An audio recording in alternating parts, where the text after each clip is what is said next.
I was told however many months ago when this engagement first went down that this was supposed to be a best man's speech. It was only until the last week that I was told it was a toast. But I have a speech to give. I'm a little nervous. I didn't expect to be nervous. I've given a lot of speeches. I've spoken to large groups, and it's always been for myself. It's never been for anything related to the happiness of other people. So certainly the pressure is a bit high, and that's why I wrote my speech the first time ever. You got it.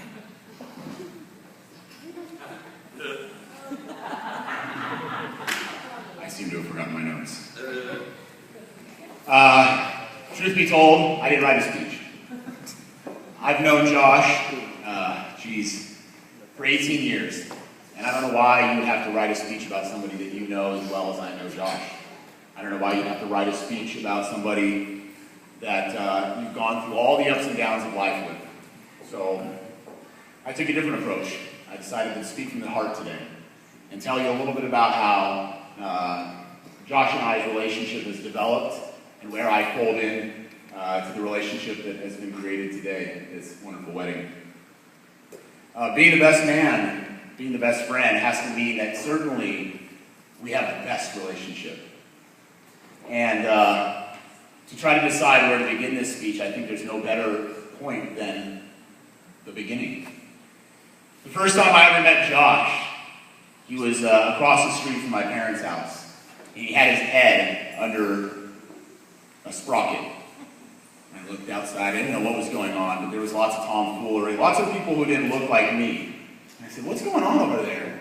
And out comes this kid with this flashy red hair. And he comes walking over, he's ready to meet me. "Hey, man, how you doing? I'm Steve, I'm Josh." He's got Kool-Aid dripping down his head. This would be a path that Josh would continue on for the next 6 years of different hairstyles. One year he was a Dracula. He shaved his hair at one point.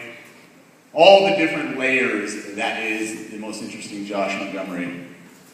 So I extended my hand and I said, "Nice to meet you, I'm Steve Gladden." At the time I was a redneck from Alabama. And Josh didn't let me live that down for years, so I had to change my tone of speech so I wouldn't get made fun of. It wasn't until 2 years later that I found out really the only reason he came across that street that day to meet me is because he was really interested in getting to know my stepsister. So he pretended to be the best friend that you could possibly be. He'd call me up, "Hey man, what's going on? I'm thinking about cruising over to your house today. Let's play some ping pong. Let's hang out in the backyard." I'm like, "Damn, this guy really likes me, but you know, why not? I'm from the country. You know, I need friends here in Southern California." So I welcomed him along. And he never started being any nicer to me. From that day forth, he found a way to ridicule me in every possible time he had the opportunity for it. Once upon a time, when we were out at the tree, a place that we hung out quite often, we carved anarchy signs and we declared our force against the world, anarchy. We hopped over into the Rhodium, and we walked through there, and I had to urinate. So I decided to post up against the wall and use the bathroom. It seemed natural at the time. And in that time, because I used to wear shirts that came down to my knees, I peed on my own shirt. And that was a moment that I thought I could share with Josh. I thought that was something I could tell him and that he would keep to himself.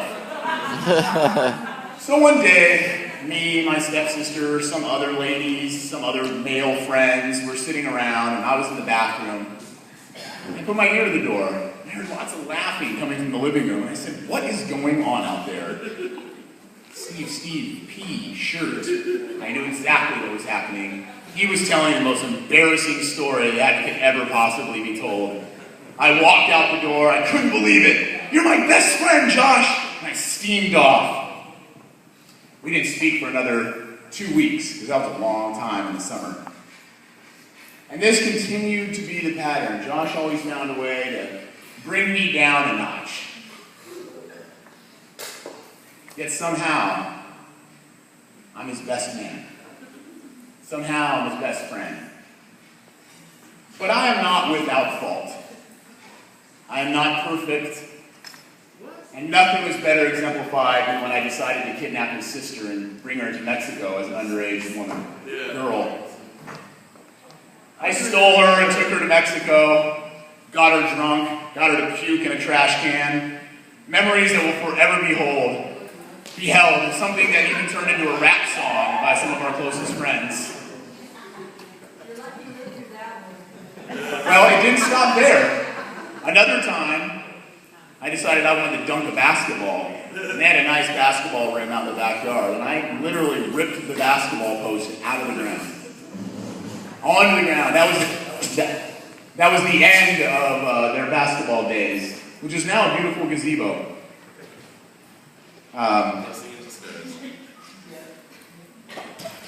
I've had great pleasure in being, to some deal, the guy who looks over Josh's shoulder. And I always felt that I was directing him and giving him advice in life on how to improve things and how to be a better Josh.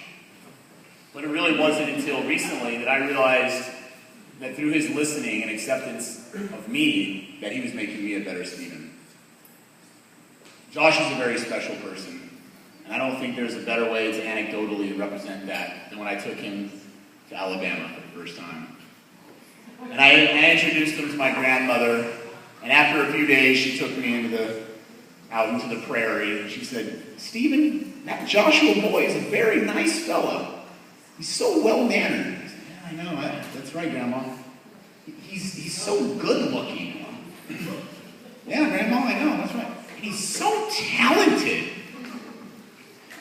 "Yes, Grandmother, I know that. When do we start talking about me again?" So Josh has a lot of talents. Josh is a very special person. Being honored here today to be included in this event is the most special day I've had in a very long time, if not the most special time in my life. And I appreciate the honor to be giving this speech. But Brittany was the first woman that Josh ever dated that I didn't meet first. And it wasn't until close to 6 months in their relationship that I found out she even existed. And that's a good thing.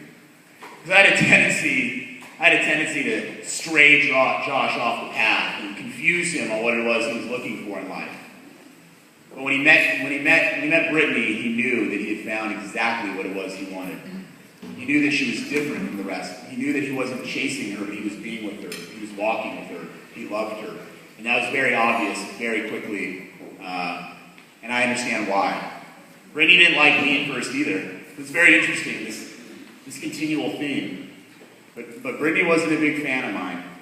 And we played many games of Jeopardy together. We played many times of dancing video games. And I even hugged her every time I walked into their house for a solid 2 or 3 years until she told me she didn't like to be hugged by me. But nonetheless, she accepted me as Josh's best friend. So, with us being so different and having so many strifes in our relationship, it begs the question, how are you best friends? We're not. At all. Josh is my brother. Josh is not the brother I never had. Josh is the only brother I've ever had. And this moment, as I see you and Brittany walk off into this sunset of happiness together, it means a lot to me, and I'm proud of you as a man. And I appreciate any opportunity I'm going to have to participate in your love together. So thank you for this first step. Cheers.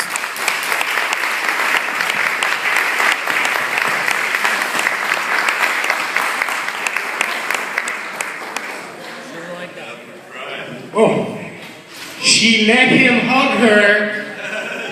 Let's have a nice big round of applause for Stephen, you guys.